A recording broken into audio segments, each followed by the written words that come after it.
What's up, everybody? Thanks for joining us again for another episode of Stock Up. I'm Kyle Cheslock. Chase Shields to my right, your left.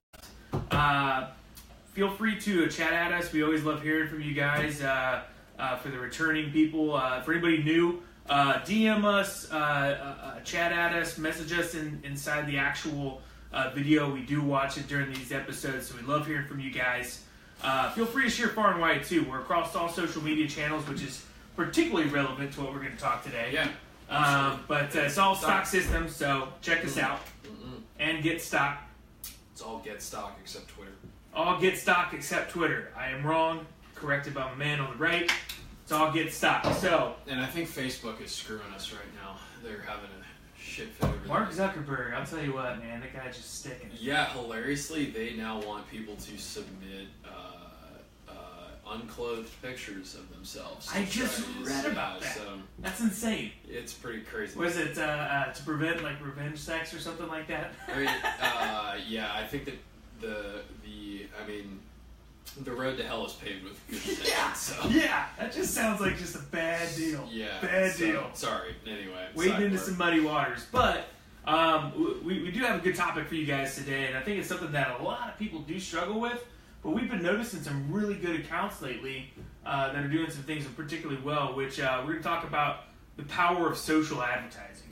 Yeah, and I think that's like, I think it's important to understand, first of all, like the whole premise of all of this. So, like my favorite YouTube channel, there is the guy's vlog, Gary Vaynerchuk. Gary V, at Gary V, for those of you that don't know who Gary Vaynerchuk is. Yeah, if we seem like we hurt people's feelings, Gary's next level for industries that are farther behind. So anyway, his vlog gets more views than a lot of primetime TV shows, like on YouTube. And a lot of people don't realize that like a lot of these shows, I guess, and this is like, I haven't had a chance to fact check it, but according to Gary, a lot of primetime shows will get 50,000 viewers, like actually, like watching it. Because on a commercial break, like if you're not DVRing it, you're watching it live. Everyone's on their phone on social media. So think about like when you're sitting in front of your TV. Like this is the first. Think about what you do before we get to like everything else we say. Think about how you behave. Think about how you buy things. Think about how you watch TV. Because this is kind of like the meat on the bones for this topic. Yeah. So, like, TV advertising, really low ROI because right now, like, everyone's on their mobile phone. DVR? I meant to pull up some stats on how many, what the usage is, but I think people are spending, like, hours a day on their phone. So, if you are watching live TV, you're probably on your phone during commercials. That'd be a great thing to look up if you can pull it up. So, like, the attention, the eyeballs really are on the social networks, the big ones being like Facebook, Instagram, Snapchat's up there, Twitter even still is up there, and LinkedIn, of course, cannot be discounted either. So, my point is that with, take Instagram, it's got however many hundreds of millions of active users a month. Facebook has, like, close to how many active users does Facebook have? Like 2 billion. Active? Yeah. Holy crap. Monthly active users. So 2.1 something billion. So anyway, point B. Messenger alone's got yeah. So all the eyeballs. Yeah, Messenger's great. That's a whole. We go down a rabbit hole. Here's the perspective. People check their phones 85 times a day. Okay, so people check their phones 85 times a day. They're spending hours a day on these social networks. So all of their attention right there, and it is right there. So like when you advertise, like obviously the idea is to get someone's attention. So, 50 years ago, you could do that in a newspaper. You could do it in a phone book. Like probably 10, well, not 10, like 15 years ago, you could do it in print. Now, like, you really need to be doing it digitally. And I think that the biggest... And even that's kind of changed over the last 10 years, going from, advertisements on Google, retargeting, to now social media. Yeah, I mean, like, banner ads don't fucking work anymore. Yeah. Like, they're just... It's a constant evolution. Like, and like, what's working is, like, super highly targeted, meaning, like, you are almost having, like, a one-on-one interaction at scale. It's personal experiences is what people are looking for. Right. So, shit, I forget where I was going with that. You threw me off. Every time.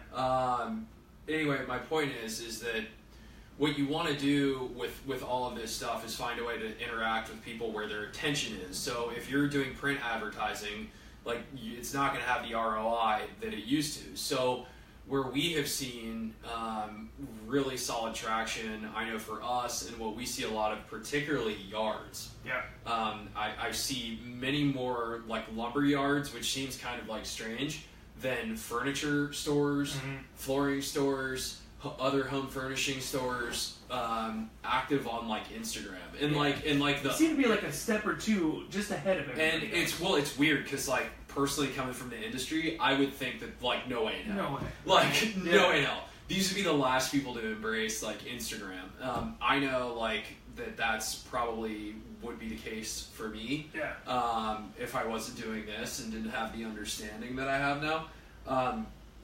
But the big thing is that the moving from AdWords, this is what I was going to say, you know, paid advertising used to be really great. Like you run your little ads on Google AdWords, blah, blah, blah. You convert, you know, clicks into leads.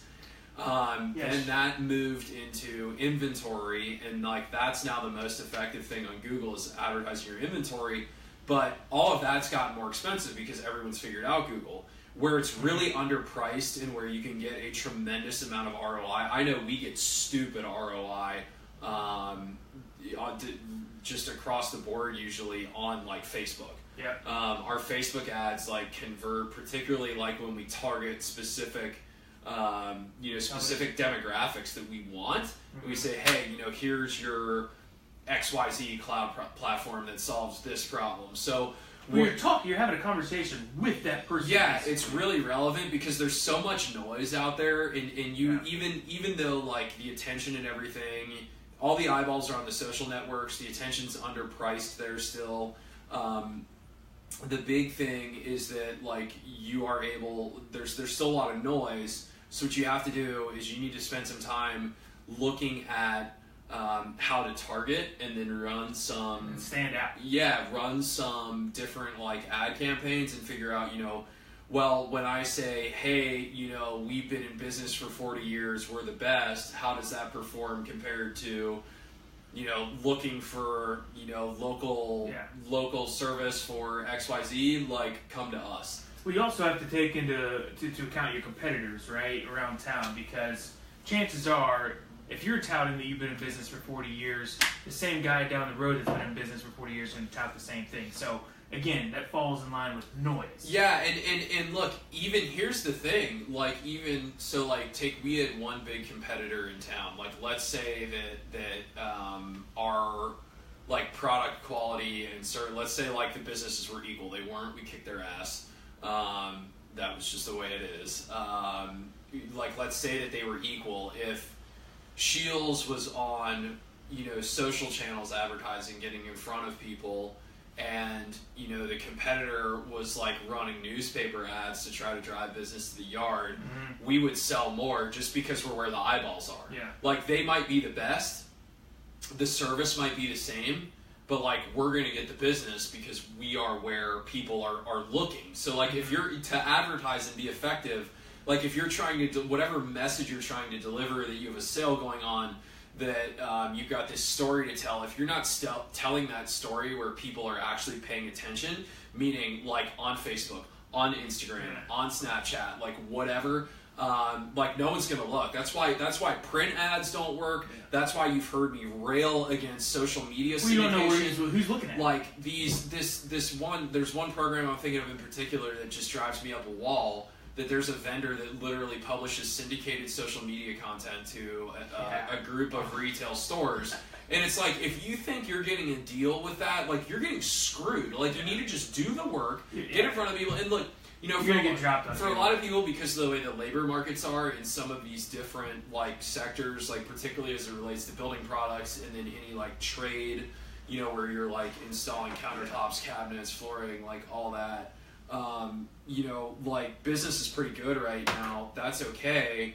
but like you still need to be out telling your story, and you got to do that now because that's brand equity, and that pays off when shit hits the fan. Yeah, and here's the thing too, to piggyback on that, right? You know, for a lot of you that have been in business for 30, 40 years, have a lot of repeat business, a lot of the same customers. Well, I mean, there's a reason why the home centers are taking the market share that they have, variety of reasons, but the point of the social advertising is staying in front of those people so you brand recognition. And they do really well on social, and they like, and a lot of times, like when they're compared to independent businesses, they rank lower on a lot of different areas. Yeah. But you know, if they're where the eyeballs are and they're getting the attention, like people are going to go to Home Depot if they don't know that your store's there because you're not advertising. And Home Depot and Lowe's, you know, their primary clientele is the DIYer right now, but their pro business is growing.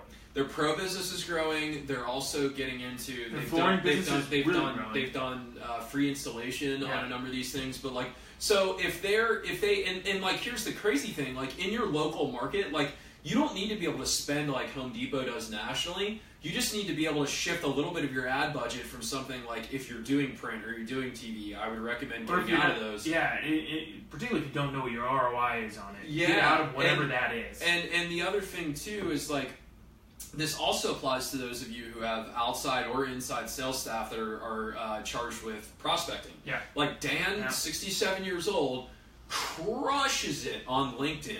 Because like people, I recently was talking to. It's nuts, right? Yeah. Like he got me. I used to argue with him, and I was wrong. And I'm so glad I was wrong. Just horseshit. You can't just that saying. You can't teach old dogs new tricks. Case in point, Dan. Yeah, I mean it's crazy. And I was, you know, I basically turned off a prospective client the other day because they wanted these email templates, and I was like, email templates are fucking garbage. Again, like, think about what you do and these emails that you get. Like, no one reads their email. Like, if I don't recognize the name on the email, I swipe it. Personal email especially. Yeah. Like, if you have my personal email, like, I'm swiping almost everything. Like, and same thing with work. If I don't know you, like, I'm swiping the message if you don't have a really good subject line. So, like, email marketing doesn't really work because, like, no one reads email anymore. And we know from our own experimentation, like, we direct message on Instagram, we'll direct message on LinkedIn, like, we have Messenger set up on our page. Like, so we use all those channels, and they are much better. The only email that actually performs worth a shit is when it's a personal, like an actual, like, written email where you know who you did some research on the person, like, you know this guy, little warm intro. Yeah, like no one reads, like, canned email. I don't even remember the last time, like, I responded, and having, like, been in sales, even though I'm personally more of an operations guy, like, having been in sales, like, I put a lot of time into sending out emails. Like, I don't even remember the last time I really got, like, a good, like, lead going outbound on email. Like, social, I mean, 10 times that. In inbound, oh my god, there's no comparison on driving traffic to you between social. Like, and this is stuff we do. Yeah. I mean, so, like, this it works. But it's important if you're going to dip your toe into the waters of social advertising, whether it be Facebook, LinkedIn, whatever it is, your response rate is critical. If you're not responding to these requests in 2 hours, 3 hours, 4 hours down the road, they're gone. Really you lost out. So Facebook even tells you how long it takes a page to respond. Yeah.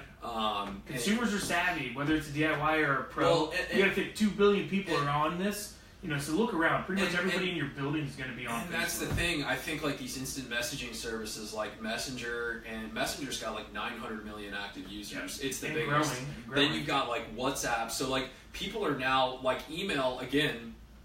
Email is dead. That's why like we'll build a Messenger integration. Yeah. We won't build email. Email basically in a lot of ways is crap. Hallelujah. I hate email with a passion. Oh man. But these instant messaging apps now people are used to. It's a text like, it's an SMS like experience. Yeah. So you wind up getting, you know, like, which is so ingrained in society. It is, but now it's instant results, right? So like people expect you to reply. Immediate gratification, right? Yeah, and we also know from some research that HubSpot did that I think their response and open rate was way better when they were delivering their newsletter via Facebook Messenger. They allowed people to opt for that, and it was like 4 times as high. Yeah. And their marketing. Again, your point. It's where the eyeballs are. Well, again, eyeballs. Like people don't open emails. And if you don't think that whoever it is, if you're automatically assuming, oh, I know this guy, they're not on it or he's not on it, you're wrong. The largest growing demographic of social users is actually, I think, like 45 or 55 and up. And if you think that they don't spend any time on there, whatever you think, double it.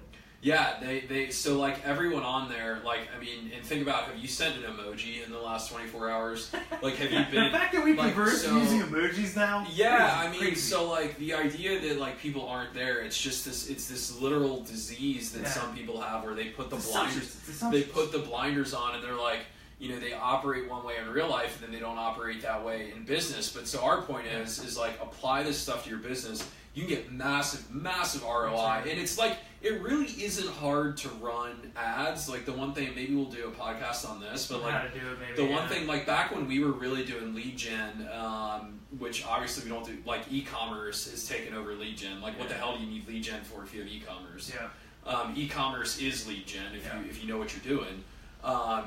We used to study all this in terms of, you know, what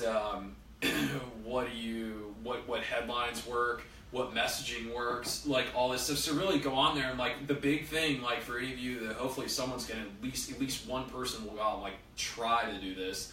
Like remember that your audience cares about them, not about you. So tell them what, you know, like make your messaging whatever their pain point is. That's what will drive them to you, and they'll be like, oh, this is great. Like sell your story, all that. Like you can get a lot more bang for your buck on social than you can on Google AdWords. I highly encourage you to spend 2 to 4 hours really learning about how to use the social network, the advertising. If you're B2B, LinkedIn is a really good place to be.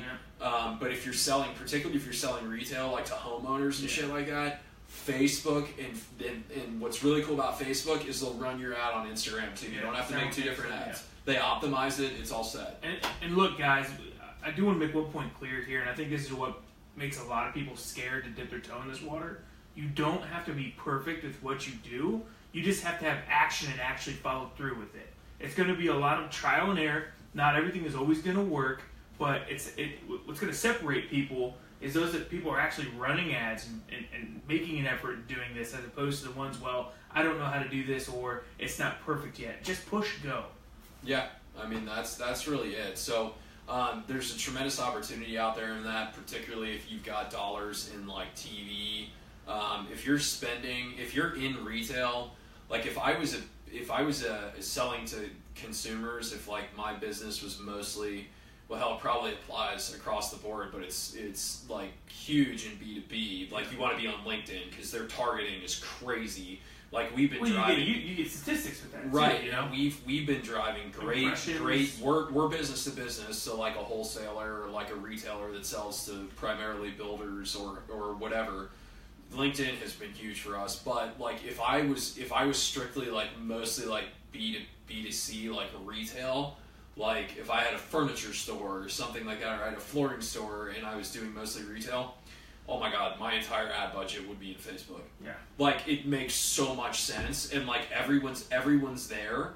Like no one, like, and the cool thing too is like kind of looping back into e-commerce, Shopify has the ability to like integrate with your Facebook store, and like you can now transact like I don't know if Shopify can do it inside Messenger yet, but like if people want to buy something from you, they can literally buy it from you, you know, on your Facebook store. You know, like a lot of you do Bessie Orgills, stuff like that have a lot of DIY, a lot of, you know, cash and carry items. Even pull that out. Like, what if you quoted someone on something and they give you they just say here, like your coupon, like this quote's good for 15 days. You set up a coupon, like someone comes on and they use the coupon and they buy it on their terms, like.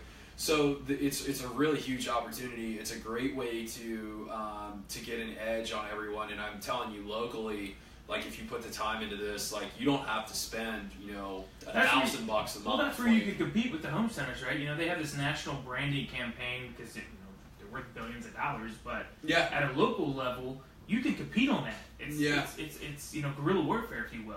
Yeah, you're gonna be able to compete with that at you know, for those local customers. No, it definitely is. You just got to get out there, get in front of people, tell your story, just get it done. Yeah, for sure. So, again, we love hearing from you guys. Feel free to comment on these.